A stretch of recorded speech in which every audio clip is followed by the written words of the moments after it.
Foot.fr, fournisseur officiel de football.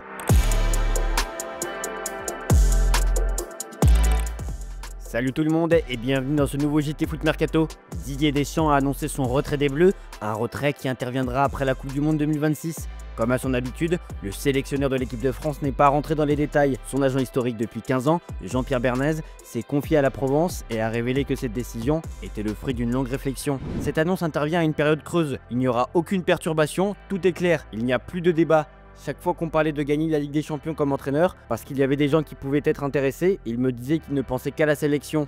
Lui, c'est l'équipe de France. Malgré cette annonce, il va avoir la même détermination, le même objectif, le même souci du détail pour réussir jusqu'en 2026. Son avenir ne compte pas aujourd'hui, il n'y pense pas du tout aujourd'hui, il ne l'évoque pas d'ailleurs. On n'en parle jamais, ce qu'il fera après, on a le temps d'y penser. Son agent a aussi parlé de son avenir et justement, le journal Le Parisien a expliqué ce matin que Didier Deschamps se refusait de reprendre une sélection après la fin de son mandat. S'il risque de faire une pause avec le football, il pourrait bien retrouver un banc ensuite. Le quotidien français explique qu'il possède une très grosse cote à l'étranger et notamment en Première Ligue. Mais ce n'est pas tout. L'idée d'arrêter définitivement sa carrière n'est pas à exclure, même s'il avait expliqué en 2023 qu'il se voyait bien de reprendre un club un jour. Parmi les options pour l'après-Deschamps, il y a forcément Zinedine Zidane. D'après la déclaration d'un de ses proches à l'équipe, l'ancien milieu de terrain serait chaud à l'idée de reprendre les rênes de la sélection. Il s'est rendu disponible à un moment, c'était peut-être le meilleur timing pour amorcer un nouveau cycle et repartir avec un projet axé sur le jeu. Le foot est sa priorité avec sa famille. Il ne vit pas sa phase actuelle comme une retraite, mais comme une période hors des terrains. Il sait que ça n'aura qu'un temps. Le foot reste son truc comme l'équipe de France. Il a toujours dit clairement qu'il n'y avait rien de mieux que les Bleus. Il regarde beaucoup de matchs et écrit. Il est dans un âge où il fait les choses par passion et envie.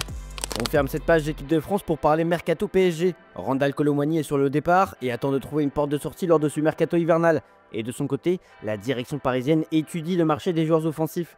Et comme l'été dernier, le nom de l'attaquant de Naples, Kvaratskhelia, revient avec insistance. Le Géorgien n'a toujours pas prolongé son contrat et Naples semble désormais bien prêt à s'en séparer dans les prochaines semaines. Selon les informations du bien informé quotidien local napolitain Il Roma, le PSG a gardé des contacts réguliers avec le joueur et son entourage. Et le dossier pourrait bien être relancé rapidement, surtout que Naples ne parvient pas à convaincre le joueur de prolonger. Le PSG veut même signer le joueur dès cet hiver, surtout qu'Antonio Conte ne considère plus le joueur comme un élément indispensable et son prix de départ a visiblement été fixé à moins de 90 millions d'euros. Toutes ces informations se sont confirmées cet après-midi. En effet, selon le média Relebo, le PSG discute désormais bien avec Naples pour un transfert de l'international géorgien. Selon plusieurs médias qui expliquent même que le PSG pourrait proposer des joueurs comme Milan Skriniar pour faire baisser l'indemnité de transfert.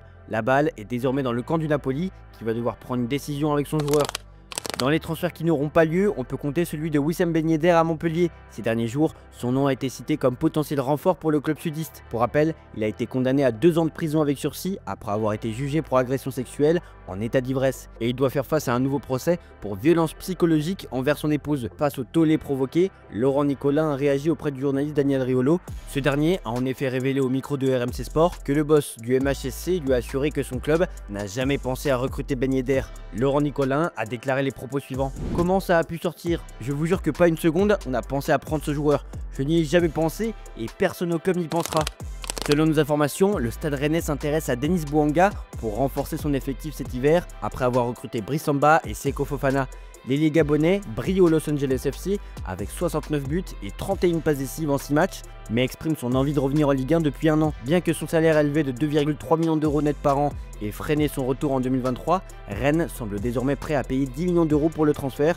Selon nos informations, Bouanga est séduit par cette opportunité, mais la concurrence italienne reste une menace. Enzo Lefebvre, qui a connu une trajectoire surprenante, va rejoindre Sunderland pour se relancer après des passages difficiles à Rennes et à la Roma. Prêté jusqu'à la fin de la saison avec une option d'achat obligatoire en cas de montée en Première Ligue, le milieu français espère retrouver des couleurs sous les ordres de Régis Lebré. Convoité par le Betis Séville et le LOSC, il a finalement opté pour le club anglais où il est attendu dans les prochaines heures pour finaliser un accord. On part à l'étranger désormais. Mercredi soir, le Conseil supérieur du sport, organisme rattaché au gouvernement espagnol, a donné raison au Barça et a permis au club catalan d'inscrire provisoirement Dani Olmo et Pau Victor en Liga. et on vous en a parlé ce matin dans notre revue de presse. Joan Laporta s'est emporté dans les tribunes du stade King Abdullah. Les caméras de la télévision espagnole l'ont notamment filmé en train de faire un bras d'honneur et selon différents médias, il se serait déchaîné dans les couloirs et dans les loges. Un comportement vivement critiqué en Espagne. J'ai sincèrement honte qu'il y ait des dirigeants de ce type dans le football espagnol et surtout qu'ils représentent une institution aussi historique et aussi grande que le FC Barcelone, déclare Manu Carreño, présentateur de l'émission El Larguero sur la cadena SER. Si le football espagnol était sérieux, Laporta ne serait plus président du Barça dès demain, s'est emporté un autre journaliste. Si j'étais supporter du Barça, j'aurais honte, a pour sa part lancé Carlos Herrera sur la cadena COPE. D'ailleurs, les clubs de la Liga établissent un plan pour nuire au Barça. La situation de Dani Olmo et de Pau Victor attire l'attention des clubs de Liga, mécontents d'une possible faveur gouvernementale envers le Barça, selon Relebo. Ces clubs envisagent de porter plainte contre le FC Barcelone pour composition d'équipe illégale si l'un des joueurs concernés est aligné contre eux, ajoute le média espagnol. Cette affaire, mêlant enjeux juridiques et administratifs complexes, reste floue, y compris pour les dirigeants du Barça eux-mêmes. Cette décision a même fait grincer des dents d'autres acteurs majeurs du foot espagnol. Interrogé en zone mixte en marge de la rencontre de Supercoupe d'Espagne entre l'Athletic Bilbao et le FC Barcelone, Iñaki Williams est apparu très remonté contre le verdict du Conseil supérieur. Le Ghanéen semble y voir un traitement de faveur. Il semblerait que les règles ne soient pas les mêmes pour tout le monde, a-t-il déclaré. On reste dans de l'actualité liée au FC Barcelone avec un gros départ hivernal qui semble se confirmer.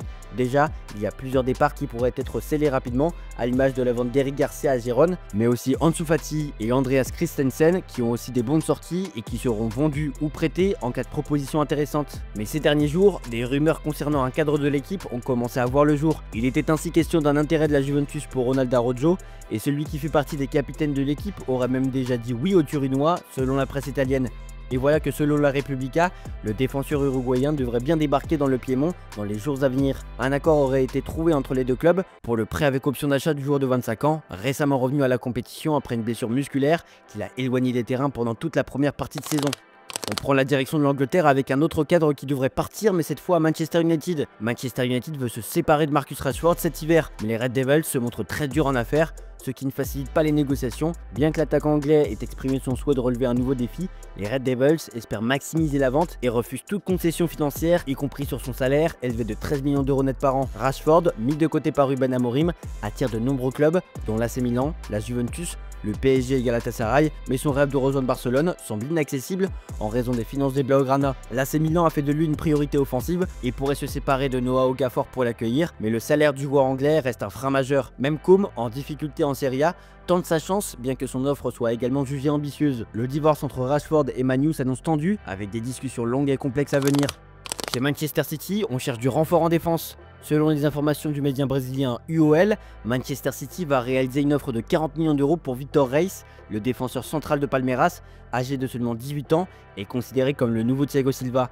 La publication brésilienne indique que les Citizens sont pressés de conclure un accord afin de ne pas se faire doubler par la concurrence d'autres clubs qui sont aussi sur le coup, comme le Real Madrid où joue son ancien coéquipier Henrik. On passe aux officiels désormais. Mécontent de Julen Lopetegui, West Ham a décidé de confier les clés de son équipe première à Graham Potter. Les Hammers viennent d'annoncer la nouvelle ce jeudi matin. Après l'incroyable coup de théâtre dans le dossier Paul Lopez et le départ de Brice Samba au Stade Rennais, le Racing Club de Lens a quand même réussi à s'offrir un attaquant. Comme nous vous l'avions révélé en exclusivité, il s'agit de Godin Koyalipou. L'attaquant centrafricain de 24 ans arrive en provenance de Bulgarie et du CSKA Sofia. Lens a payé 2 millions d'euros pour s'attacher ses services. Il y a quelques jours, nous vous indiquions que le solide défenseur ivoirien du Stade de Reims, Emmanuel Agbadou, allait quitter Reims pour filer en première ligue direction Wolverhampton, le tout en échange d'un chèque d'environ 20 millions d'euros et un contrat de 4 ans. Et bien ce jeudi, le transfert a été officialisé par le club anglais. Squid Game saison 2 est sur Netflix et forcément les footballeurs ont rendu hommage à la série, que ce soit par des célébrations ou des jeux. C'est le cas du club néerlandais de Feyenoord qui a reproduit un des célèbres jeux de la série coréenne sur ses réseaux. C'est notre image du jour. Je vous remercie de nous avoir regardés et on se dit à demain pour de nouvelles vidéos sur Foot Mercato.